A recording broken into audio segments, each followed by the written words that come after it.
Hello everyone, welcome back to my channel secret tips with Vimal. कैसे हो आप लोग? आशा करती हूँ कि आप लोग एकदम भले चंगे होंगे। दोस्तों, आज मैं एक फिर से नया टॉपिक लेकर आप लोगों के सामने हाजिर हो गई हूँ। आशा करती हूँ कि मेरा आज का ये टॉपिक आप लोगों के लिए बहुत हेल्पफुल साबित होने वाला है। जिसके मन में या फिर जिसके मन में कोई भी तकलीफ़ होगी या फिर उसने मेरा जो वीडियो का टाइटल पढ़ के समझ लिया होगा कि मैं किस टॉपिक पर बात कर रही हूँ, अगर उसके मन में ऐसा कुछ भी विचार किसी के भी मन में चल रहा होगा तो आज का मेरा ये वीडियो देखकर प्लीज़ आप अपने मन को, अपने विचार को बदल दें। दोस्तों, अपने जीवन को ख़त्म कर देना क्या ये हर प्रॉब्लम का सॉल्यूशन होता है? आत्महत्या पाप नहीं होता दोस्तों, महापाप होता है। ये जो भगवान की दी हुई छोटी सी ज़िंदगी होती है ना, हमें बहुत अच्छे से हंस खेल कर और फूलों की तरह खिल कर बितानी चाहिए। अगर हमने अपनी ज़िंदगी इस तरीके से ख़त्म कर देते हैं तो उसका दंड हमें भगवान ज़रूर देता है। और ऐसा करने से पहले हमें सबसे पहले अपनी फ्रेंड्स, अपने माँ बाप, अपने रिलेटिव के बारे में सोचना चाहिए कि क्या हमारी अनुपस्थिति उनके ऊपर कैसा प्रभाव डालेगी। क्या हमारी अनुपस्थिति से वो लोग खुश हो जाएंगे? हम तो अपनी तकलीफ़ों से, टेंशन से अपने जीवन को ख़त्म करने के बारे में सोच लेते हैं और ख़त्म भी कर देते हैं। आज का जो टाइम है, इस टाइम में जो युवा पीढ़ी है ना, वो उनको जैसे कुछ समझ में ही नहीं आता है। अगर उनको कुछ भी तकलीफ़ होती है तो सीधे आत्महत्या के बारे में सोच लेते हैं, गले में फांसी लगा लेते हैं और मर जाते हैं। लेकिन कभी ये नहीं सोचते कि हमारे जाने के बाद हमारे परिवार का, हमारे माँ बाप का, हमारी बहन का क्या होगा। क्या वो हमारे चले जाने के बाद खुश होंगे? कितने दुखी होंगे वो। ज़िंदगी भर का गम हम उन लोगों को दे के चले जाएंगे। अगर आपके मन में कुछ भी ऐसी प्रॉब्लम है तो आप अपने रिलेटिव से, अपने फ्रेंड से, या जो आपके दिल के सबसे ज़्यादा करीब है उनसे शेयर करिए। ज़िंदगी को ख़त्म कर देना ही हमारा लास्ट ऑप्शन नहीं होता है। और कौन सा ऐसा काम है जो सॉल्व नहीं हो सकता? किस काम को करने के लिए समाधान नहीं है? हर चीज़ का, हर काम का हल है, समाधान है, अगर हम उस बारे में ठंडे दिमाग से सोचें। असफलता, निराशा, हार जीत, उतार चढ़ाव, ये तो जीवन में चलता ही रहता है। कभी इनसे घबराना नहीं चाहिए। हमारे 18 ग्रंथों में से एक ग्रंथ है गरुड़ पुराण। आज मैं आपको गरुड़ पुराण के बारे में बताती हूँ।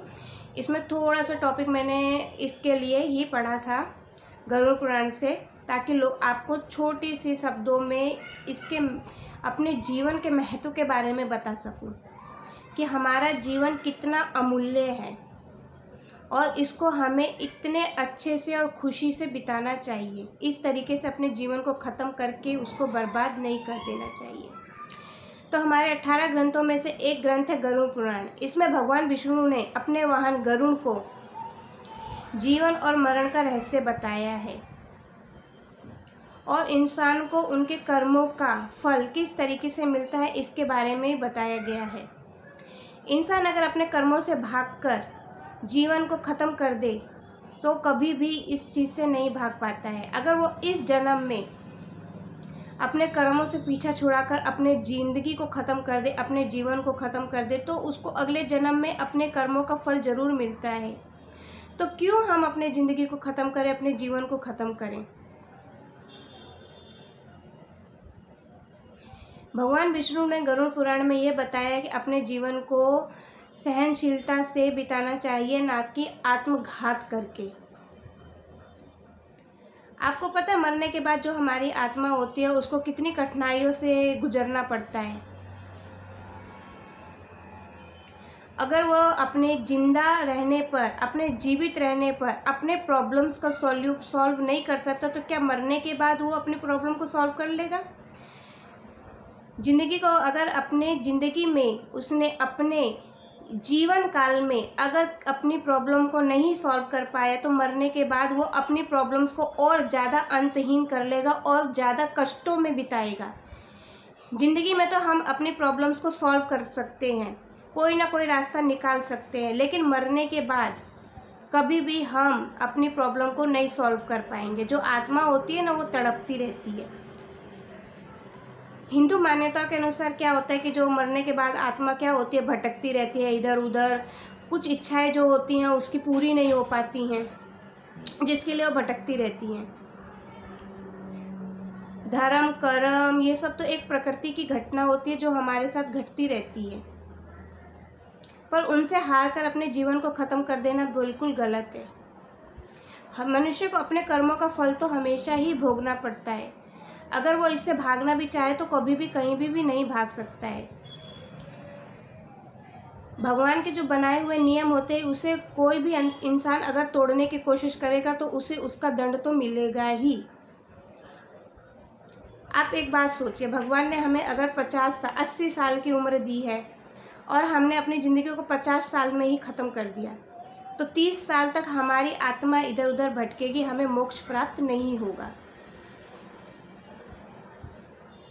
वो इस तरीके से अपनी मतलब मरने के बाद इंसान को मोक्ष कभी प्राप्त नहीं होगा। वो 30 साल तक इस तरीके से भटकेगी और जब उसका अगला जन्म होगा तो उसे इस जन्म का फल, इस जन्म का जो उसके कर्मों का फल होता है उसको अगले जन्म में भुगतना ही पड़ेगा। कभी भी इंसान अपने कर्मों से भागकर कहीं भी नहीं जा सकते है। इसीलिए भगवान के बनाए हुए नियम को कभी नहीं तोड़ना चाहिए, अपने जीवन को कभी भी ख़त्म नहीं करना चाहिए, समाप्त नहीं करना चाहिए। हर चीज़ का सॉल्यूशन होता है, कौन सी चीज़ का सॉल्यूशन नहीं है। ज़िंदगी को ख़त्म करना ही सॉल्यूशन नहीं होता है। मरने के बाद भी आत्माओं को बहुत कुछ झेलना पड़ता है, हमारी आत्माओं को। और जो अपनी ज़िंदगी को ख़त्म कर लेता है कभी भी वो शांति से नहीं बैठता है, ना तो वो कभी स्वर्ग में जा सकता है ना नरक में जा सकता है, और सिर्फ अपनी इस ज़िंदगी को जो उसने ख़त्म किया इसमें भी वापस नहीं आ पाता है। सिर्फ रोते बिलखती उसकी आत्मा को भटकती है। जितनी भगवान ने उसको उम्र दी है तब जब तक वो उम्र उसकी पूरी नहीं हो जाती है तब तक वो इधर उधर भटकता ही रहता है। आत्मा को कभी भी मोक्ष प्राप्त नहीं होती है। जो हम जीवन जीते हैं ना, उससे ज़्यादा तकलीफ़ और कष्टमय और अंतहीन हमारी प्रॉब्लम होती है वो मरने के बाद होती है, जो हमें झेलना पड़ता है। इंसान तो अब सोचता है कि ये जीवन हमने ख़त्म कर दिया, हम सुखी हो गए। जी नहीं, मरने के बाद आपको और ज़्यादा तकलीफ़ों का सामना करना पड़ता है। इसीलिए दोस्तों, कभी भी हमें अपने जीवन को ख़त्म करने के बारे में नहीं सोचना चाहिए, क्योंकि जो कर्म होते हैं वो इंसान को भोगना ही पड़ता है। तो क्यों ना अच्छे कर्म किया जाए, क्यों ना अपनी, अगर हमारे दिल में, हमारे दिमाग में कोई प्रॉब्लम चल रही है, कोई टेंशन है, तो हम क्यों ना ऐसे पर्सन के साथ डिस्कस करें जो हमें उसका सॉल्यूशन दे सके। हमें अपने आसपास उन सब चीज़ों को हटा देना चाहिए जिससे हमें लगे कि हम गुस्से में, उससे हमारा नुकसान हो सकता है, उससे हम अपने शरीर को या अपने आत्मा को या अपने दिल को या अपने शरीर के किसी भी अंग को क्षति पहुंचा सकते, उसको वहाँ से हटा देना चाहिए, उसको सामने नहीं लाना चाहिए। और अपने मन में, ये इंसान के मन में ये विचार कहाँ से आता है?